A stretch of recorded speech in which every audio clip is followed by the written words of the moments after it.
আমি ওনারে বিয়ে করুন। কি করতেছেন? ওইভাবে যান। একটা মানুষ যখন বিপদে পড়ে সেই সুযোগটা নিয়ে না এই ধরনের কাজ কোনো করতে হয় না। আপনি আমার যখন বিয়ের কথা বলছিলেন আমি আপনার কি বলছিলাম? আমি আপনার পছন্দ করি না, আপনার সাথে আমার কখনো যায় না। আপনি কেন এটা করলেন?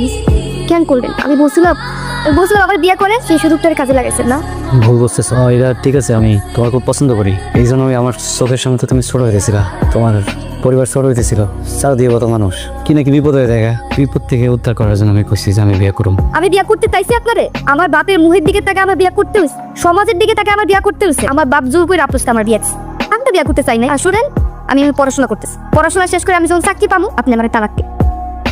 আর আরেকটা কথা, আপনি আমার কখনো শুইতে পারেন, যদি আমার শুইতে আসে আমি কিন্তু ফাঁসি নিব। এই নাস্তা মানে রাখছি, তুমি ডিম ভাজি খাওয়া পোস্ট খাওয়াটা তো জানি না, দুইভাবেই করছি, যেটা মন চা খেয়ালো নাও। দুলাভাই হইলে আমাকে খাটে শোনা, কারোর লাগে ঝগড়া বিপদ নাই, মেয়েবাজি নাই, আজেবাজে কোনো নেশাও নাই, টেবিলের দোকানে বহে সারাদিন সদাই বেছে। সংসারী মানুষ, সংসারী মানুষ, সংসারী না চাই। ওর আমার প্রতি আগে থেকে নজর ছিল, যেই দেখছে করতে পড়ছি অমনি যোগ বুঝা কক মারছে। নইলে ওর মতো একটা দোকানদারি আমি বিয়ে করি, ও যায় আমার লোকে যত যাই কর। সালমানের বিয়ে না কোনো তো ভালো হয়েছে, টাকা না থাকলে সবাই নিজে বিলিয়ে হয়ে যায়। বিটে বাড়ি ছাড়া তো আর কিচ্ছু নাই। আল্লাহ জানেন ফকিরটার লোকে আমি কেমনে সংসার করবো। বন্ধুরা কিছু বলে? কি বলবে?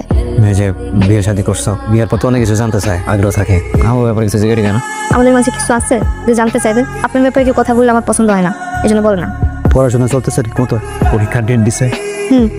ডিভিশন দিচ্ছ না? টাকা পয়সা কিছু লাগলে তুমি লজ্জা কেন না দিব, সমস্যা নেই।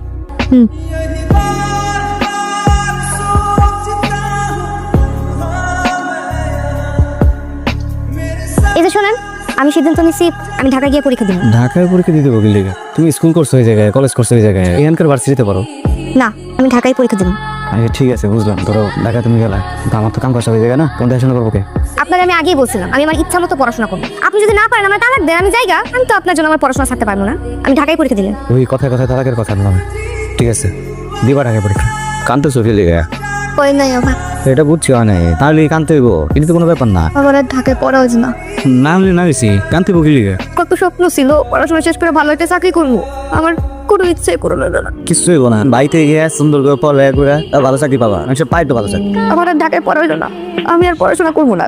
কি কইতেছো? পড়াশোনা ছেড়ে দিবে মানে? তাই এদিক টাকাও সরকারি না হলে না হয়েছে, তুমি প্রাইভেটে করবা? প্রাইভেটে পড়তে মেলা টাকা লাগে, এত টাকা দেওয়ার মতো মুরদ আছে আপনার? আমার আর পড়াশোনা হইব কা? বউরে শহরে পড়াইতে নিবা খুব ভালো কথা, কিন্তু 2 মাস পর যে তোমার অনার্স ফাইনাল পরীক্ষা সেটা দিব কেনা? তোমার লেখাপড়া করতে হইব না? আচ্ছা ওইটা দিয়ে আর নেই, সমস্যা নেই। সময় মতো যদি ভর্তিটা না করে পরে ভাববো যার জন্য বাপরে ছাড়লাম, হ্যাঁ নিজে একটা ভাবে কন। পাগল হওয়া ভালো কথা, কিন্তু বউর জন্য এত পাগল হওয়া ভালো না। তুমি জাগা সয় সম্পত্তি বেচা বউরে পড়াইতাছ, বউ দেখবা গেছে, তখন এই জাগা সয় সম্পত্তি এই ভিড়া বাড়িটা শুদ্ধ হয়। হাই, আমি শাহেদ। আসসালামু আলাইকুম, আমি রুহি। ওয়ালাইকুম সালাম। রুহি, তোমাকে ক্লাসে দেখছিলাম, খুব মনোযোগ দিয়ে লেকচার শুনছিলা, তোমাকে দেখে খুব চেনা চেনা লাগছে। তুমি কি উত্তরাতে থাকতা? না, আমি তো গ্রামে থাকতাম, ঢাকা শহরে আসছি পড়াশোনা করতে। আচ্ছা, নতুন আসছো, কোথায় উঠছো? মহাখালী। মহাখালী? আর তুমি চাইলে আমরা কিন্তু একসাথে ক্যাম্পাসে আসতে পারি, মানে আমার যেহেতু বাইক আছে, সো একসাথেই আসতে পারি, তোমার টাইমটাও সেভ হলো। থ্যাংক ইউ সাহেব, আমি জানাবো।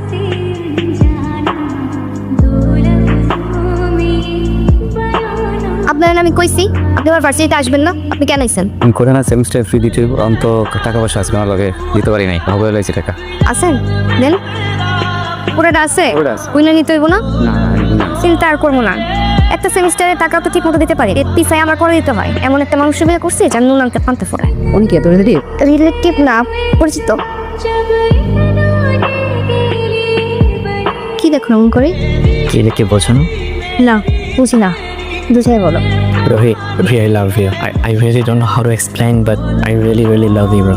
আমি তোমাকে অলওয়েজ ফিল করি। আমি যখন ক্যাম্পাস থেকে বাসায় যাই আমি অলওয়েজ তোমাকে মিস করি। আমি সবসময় চাই তোমার সাথে কানেক্টেড থাকতে। আমি জানি না কেন এটা ফিল করি, বাট এটা আমার হচ্ছে আমার সাথে।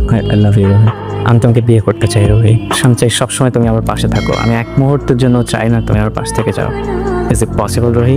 Will you be my life partner? শোনেন, আমি আপনার সাথে ভালো নাই। জানি। না আপনি জানেন না, আমি একজনকে ভালোবাসি, ওরে বিয়ে করতে চাই। ক্লাসমেট? সাহেব। সাহেদের মতো শহরের পোলাবানগুলা 2 দিনের ভালো লাগারে ভালোবাসা মনে করে ফেলে। 2 দিন শেষ হয়ে গেলে ভালো লাগা আর থাকে না, ভালোবাসা আর থাকে না। এইসব জায়গায় জীবনটা নষ্ট করে না, পরে অনেক কষ্ট পাবা। আমি না এত কিছু শুনতে চাই নাই, আপনি আমার ডিভোর্স দেবেন। বুঝতেছো না তুমি, তুমি অনেক আদরে বড় হয়েছো, বদমেজাজি। কখন তোমার মন ভালো থাকে, কখন তোমার মন খারাপ থাকে, এটা তো সবাই বুঝবো না। এত কম সময়ে এগুলো তোমার কষ্ট খুঁজছে না। আগে পারবো সব কিছু ব্যালেন্স করতে। একবার বোকামি করছো না, একবার বোকামিটা করো না। ভালোই তো আছো, সমস্যাটা বুঝি না। ভালো আছি? আমি ভালো আছি? আপনি ভালো আছেন? আমি ভালো নাই, আমি একদমই ভালো নাই। আমি আমি সাহায্যে ভালোবাসি, ওর বিয়া কইরা সুন্দর একটা সংসার করতে চাই। আপনি আমার ছায়া দেন, আমার ডিভোর্স দেন। আমি ডিভোর্স দিলে তুমি ভালো থাকবা? অবশ্যই ভালো থাকবো। ও না, আপনার থেকেও বেশি আমার ভালোবাসে, আমার কেয়ার করে। আমরা বাইকে ঘুরি, আউটিংয়ে যাই, বাইরে খাইতে যাই। ও আমার ছোট ছোট সব ইচ্ছা পূরণ করে। আমি তো জীবনে এমনই একটা মানুষ চাইছিলাম যে আমার সব স্বপ্ন পূরণ করব, কিন্তু আপনি সেটা কখনই পারবেন না। আপনি আমার ছায়া দেন। আপনার কিছু করতে হবে না, আমি সব পেপার রেডি করে রাখছি। আপনি শুধু একটা সাইন দেবেন। বসেন, আসছি। এই কাগজটার মধ্যে একটা সাইন দেবেন। দেন। Thank you so much.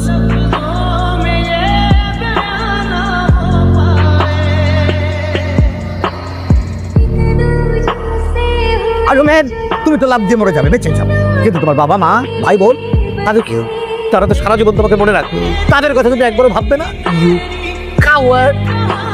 ঠিক আছে ঠিক আছে, তুমি তোমার বাবার ফোন নাম্বার দাও, তোমার মার ফোন নাম্বার দাও। আমার কেউ নাই। হোয়াট? ঠিক এখান থেকে আমার ছেলে লাভ দিয়ে সুইসাইড করে। হয়তো ওর অনেক দুঃখ ছিল, কষ্ট ছিল, অভিমান ছিল, আমি জানতাম না। কিন্তু বাবা বিশ্বাস করো, আত্মহত্যা কোনো সমাধান না। তোমার জীবনে হয়তো অনেক কষ্ট আছে, যা হয়তো জানি না, কিন্তু কষ্ট থেকে মুক্তি পাবার রাস্তা এটা না বাবা। তুমি এর সমস্যা। এমন তো কোনো কথা ছিল না শাহিদ। কেমন কথা ছিল না বলো তো? তোমার আর আমার কি কথা ছিল? আমি ওইখান থেকে আসার পর তুমি আমাকে বিয়ে করবা। 1 বছর হয়ে গেল, বিয়ের কোনো কথাই তুমি করছো না, বিয়েও করছো না। আমার দায়িত্ব নেওয়ার কথা ছিল, তুমি দায়িত্বটাও নিচ্ছ না। আমি কত কষ্ট করে একটা ছোটখাটো চাকরি ম্যানেজ করেছি, চাকরি করছি, পড়াশোনা করছি, সবকিছু মিলে আমি হিমশিম খেয়ে যাচ্ছি। আমি আর পারছি না। আচ্ছা রুহি, দেখো আমার সেমিস্টার ফি দিতে হবে, সেমিস্টার পরীক্ষার সময় হয়ে গেছে। আমি হয় তুমি আমার পড়াশোনার দায়িত্ব নাও, হয় আমার এই শহরে থাকা খাওয়ার ব্যবস্থা করো প্লিজ। আমি একা পাচ্ছি না সাহেব। সবচেয়ে তো টাকা করো এর শুধুমাত্র এই একটা কারণে আমি তোমাকে এখন পর্যন্ত বিয়ে, কারণ আমি বিশ্বাস করতে পারতেছি না যে তুমি আসলেই ভালোবেসে আমার সাথে আসো, এভাবে সবকিছু দিতে আসো। I am really confuse.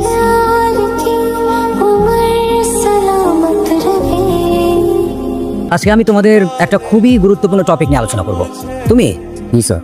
না বসো। কি যেন নাম তোমার? সন্দেশ। সাইলেন্ট। সন্দেশ, খুবই সুন্দর নাম। Thank you sir. তুমি তোমার ফ্যামিলির অনেক আদরের, তাই না? একদম। কে কে আছে তোমার ফ্যামিলিতে? স্যার ফ্যামিলিতে বাবা আছেন, আমি দুজন। রসগোল্লা নাই? আহা, তুমি তো অলমোস্ট কমপ্লিট করে ফেলেছিলে, এখন আবার এখানে এসে সেকেন্ড ইয়ারে ভর্তি হলে?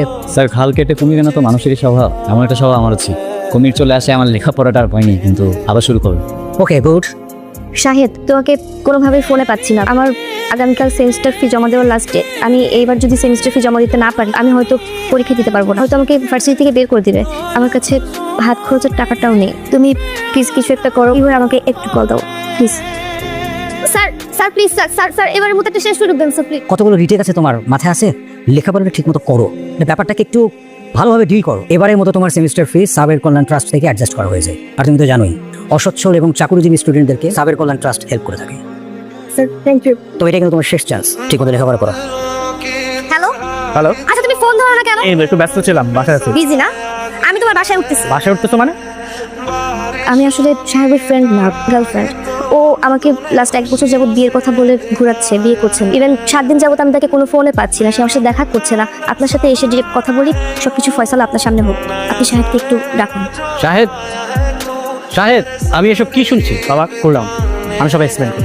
বাবা ও আমার পরিচিত, আমার রিলেশন ছিল, এন্ড একটা পর্যায়ে গিয়ে আমি ভাবছিলাম যে ওর সাথে আমার যায়। আই ওয়াজ রং বাবা। ও একটা গোল্ড ডিগার বাবা, ওর টাকা পয়সা লোভ। সামনে কথা বলো তুমি। কি বলতে চাও তুমি? কেন আসছে আমার বাসায়? কেন আসছে বুঝো না তুমি? বিয়ের কথা বলে কেন ঘোরাচ্ছ? বাবা শি ওয়াজ ম্যারিড। আমি মানি ওর সাথে আমার রিলেশনশিপ ছিল, বাট আমি কোনোভাবেই জানতাম না বাবা রিলেশনশিপের আগে দ্যাট ও ম্যারিড ছিল। ওর হাজব্যান্ডকে ডিভোর্স দিয়ে আসছে আমার কাছে, এন্ড এটা আমি জানার পরেও আমি সেটা অ্যাকসেপ্ট করে নিছি। তুমি আমাকে যে পকেট মানি দিতে বাবা, সেখান থেকে আমি সেমিস্টার ফি দিতাম, ওর কলেজ ফি দিতাম। এরপরেও আমার সাথে চিট করছে। আঙ্কেল বিশ্বাস করুন, আমি লোভী না। আমি যা করেছি সবকিছু ওকে ভালোবেসে করেছি। আমার হাজবেন্ডের সাথে লাস্ট টাইম আমার বনিবনা হচ্ছিল না, আমি ওকে ভালোবেসে আমার হাজবেন্ডকে আমি ডিভোর্স দিই। এরপর থেকে আমি ঢাকা শহরে একা থাকি, ছোট একটা জব করি, টাকা দিয়ে আমি নিজে সব খরচ চালাই। আমি শুরু থেকেই বুঝতে পেরেছি যে তুমি একটা অসভ্য ফ্যামিলি থেকে এসো, নাহলে এখানে এসে এসব কথা বলতে না। আমি এটাও বুঝাচ্ছি যে তুমি একটা আনএডুকেটেড ফ্যামিলি থেকে এসো। সেকেন্ডলি, তোমার এত বড় সাহস হলো কি করে? তুমি বিয়ে করেছো, তারপরে আমার ছেলের সাথে সম্পর্ক করেছো। তুমি আমাদের ফ্যামিলি সম্পর্কে জানো? কোন অ্যাঙ্গেল থেকে তোমার সম্পর্ক ভালোবাসা বা বিয়ের শাদী পর্যন্ত যাবে। তুমি তোমার স্বামীকে ঠকিয়েছো, প্রতারণা করে এখন আমার ছেলের সাথে প্রতারণা করছো। আমি চাই না তোমার দিক থেকে আমার ছেলের সাথে কোনো প্রকার যোগাযোগ থাকে। তুমি বের হয়ে যাও, যাও। আসসালামু আলাইকুম স্যার। স্যার আমি রেডি হচ্ছি, অফিসে আসছি। জি স্যার। স্যার কি বলছেন? কেন? আমি কি করেছি? আপনি কি করেছেন সেটা আপনি জানেন না? স্যার আমি তো নিয়মিত অফিসে আসি, আমি সব কাজ মন দিয়ে করি। কেন এমন হচ্ছে? কেন কেন করা হচ্ছে আমার? আমাদের এখানে আসলে সব মানুষের জন্য চাকরির ব্যবস্থা আছে। আমি মনে হয় গতকাল একটি বাড়িতে গিয়ে সিনক্রিয়েট করে এসেছি। রাত আসলে আমাদের বসের ব্রেন খান থেকে ফোন এসেছি যে ধরনের ঘটনা ঘটছে, তারপর আপনার এই চাকরিটা আসলে we are really sorry. Sandesh, আমি তোমাকে এখানে দেখে খুব খুশি হয়েছি। আসলে পরিশ্রম মানুষকে কতটা সফল করে সেটা তোমাকে দেখি বোঝা যায়। কি নাম আপনার? রুহি। রুহি, আমি কি আপনাকে চিনি? সিমন সাহেব, দেখুন আমাদের এটা তো রেস্টুরেন্ট বিজনেস, তাই না? এমপ্লয়ীদের ম্যানার থাকাটা ইম্পর্টেন্ট। সহি, আপনি যে এডুকেশন, সরি আপনার চাকরিটা হচ্ছে না, আপনি আসতে পারেন। স্যার কি বলেন? আপনি না একটু আগে বললেন আবার সবকিছু ওকে আছে, তো ভেবে ফেলেছি আমার জবটা হয়ে গেছে। আপনি বলেছেন আপনি বললে জবটা হয়ে যাবে, তো জবটা কেন হচ্ছে? সোহি, আমি কিন্তু আপনাকে একটু আগে আরেকটা কথা বলছিলাম যে আমাদের এমডি সাহেব যদি আপনাকে শিওর না করেন, সেক্ষেত্রে আমরা আপনাকে শিওর করতে পারবো না। স্যার আমি সরি স্যার, আমার ভুল হয়ে গেছে। আমি অন্য কারোর সাথে আপনাকে মিলিয়ে ফেলেছি, আমি আপনাকে আসলে চিনতে পারিনি স্যার। আমার এই জবটা খুব দরকার স্যার। আমার বাসা ভাড়া, সেমিস্টার ফি সব কিছু বাকি। তো এই জবটা না পেলে আমার জীবনটাই থেমে যাবে স্যার। আমি কিছু করতে পারবো না। আমি জীবনে শুধু পড়াশোনাটাই করতে চেয়েছি, আর কিছু করতে চাই না স্যার। আপনি আপনি যা বলবেন আমি সেভাবে চলবো। আপনি যা যা করতে বলবেন আমি তাই করবো। Please sir, please sir. Sir আচ্ছা রোহি, তুমি কি আমাদের স্যারকে আগে থেকেই ছিল? মানে ওই দিন তোমার কথাবার্তা শুনে মনে হচ্ছে যে তুমি স্যারকে আগে থেকে ছিল। হ্যাঁ, আমি ওনাকে আগে থেকে চিনি। না মানে উনি আমার ক্লাসমেট, আমরা একই ভার্সিটিতে পড়ি, একই ক্যাম্পাসে আছি। ওনার পড়াশোনার গ্যাপ ছিল, এখন আমাদের সাথে কন্টিনিউ করছে। তোর কাছে আমি হিসাব চেয়েছি। বাবা, এরকম করলে তো হবে না, তাই না? আমি তো একটা দায়িত্ব নিয়েছি, এই জায়গাটাকে তো একটু চেক করা উচিত। টাকা পয়সার বিষয়, ব্যবসার বিষয়, এখানে আসলে এইভাবে সবাইকে ছাড় দিতে হবে। আচ্ছা সব বাদ দিলাম, আপনি এটা দেখলে আমার ভালো লাগবে, প্লিজ। যে ছেলে তার স্ত্রীর জন্য শেষ সম্বলটা বিক্রি করে দেয়, আমি তার কাছ থেকে হিসাব নেব। দেখ বাবা, তুই ছাড়া আমার আর কে আছে? এতদিন এগুলো সব আমি কষ্ট করে সামলেছি, এখন থেকে তুই সামলাবি। আমাকে তো কোনো হিসাব দিতে হবে, তুই তোর মতো করে চালা।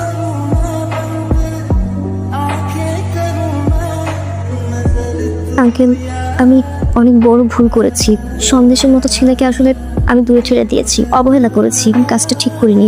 আমি আমার সব ভুল বুঝতে পেরেছি আঙ্কেল। সন্দেশ, সন্দেশ, আমি ভুল করেছি। আমি তোমাকে ডিভোর্স দিয়ে শাহেদের কাছে গিয়েছি। আমি ভেবেছিলাম ওইটাই জীবন। শহরের মানুষরা অনেক ভালো, জীবনে চলতে অনেক টাকার দরকার। ভেবেছিলাম শাহেদকে বিয়ে করে সুন্দর একটা সংসার করবো, ঘুরবো ফিরবো, যে সংসারে কোনো অভাব থাকবে না, খুব গোছালো একটা সংসার হবে। কিন্তু সেটা আমার স্বপ্নই ছিল। বাস্তবতা অনেক কঠিন। বাস্তবতা বুঝতে গিয়ে সব ফেক মানুষদের মাঝে আমি আসলে সত্যিকারের ভালোবাসাটা খুঁজে পাইনি। আমি বুঝতে পেরেছি জীবনে চলার জন্য যোগ্যতা দরকার হয়। আমাকে তোমার কোনো কিছু দিতে হবে না, পড়াশোনার জন্য কোনো খরচও দিতে হবে না। আমি নিজের যোগ্যতা দিয়ে পড়াশোনা করে চাকরি করে টাকা পয়সা উপার্জন করব। সন্দেশ, আমি শুধু চাই তোমার পাশে আমার বউ হিসেবে স্বীকৃতি পেতে। আমার মনে হয় তোমার এখন যাওয়া উচিত, প্লিজ। মানুষ তার জীবনে সবচাইতে বেশি ওই জিনিসটার পিছনেই দৌড়ায়, যে জিনিসটাকে সে সবচাইতে বেশি ভালোবাসে। আমি যেমন তোমার পিছনে দৌড়েছি, কেন জানো? আমার জন্মের পর পর আমার পরিবারের সবার দেখছে। আমার বুদ্ধির পরে কূটনৈতিক পরিবারকে জিনিস আমি বুঝি। যেদিন তোমার গিয়ে করছিলাম আমি ভাবছিলাম হয়তো বা আমার কি রাখবো, সৃষ্টিকর্তা তোমার মাধ্যমে আমার কাছে আমার পরিবার বা, কিন্তু আমি ভুলছিলাম। আমি ভাবছিলাম তোমার মতো একটা মানুষ যদি আমার জীবনে থাকে, আমার জীবন হয়তো আর কোনোদিন কোনো আফসোস থাকে। আমি সেখানেও ভুলছিলাম। আমি আসলে এই মানুষটাই যারা তুমি সবচেয়ে বেশি, শুধু আমি কেন, যে ছেলেটার জন্য আমার ছেড়ে গেছিল না, ওই ছেলেটাও ওই মানুষটা যাও তুমি সবচেয়ে। আমি জানি তুমি কি তোমার ভালোবাসা জিনিস, আর কোনো দিন নিজের চেহারাটা আমার দেখ।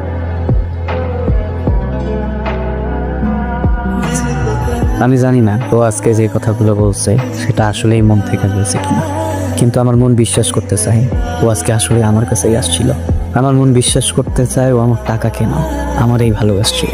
হয়তো বা দেরি করে ফেলছে, কিন্তু নিজের ভুলটা বুঝতে পারছে। এই সব কিছু বুঝাও আমি শত চাওয়ার পরে ওকে মাফ করতে পারবো না, কারণ আজকে যদি আমি ওরা সুযোগ দিই তাহলে হয়তো হাজারো মানুষ সুযোগ পেয়ে যায় মানুষকে প্রতারণা করার।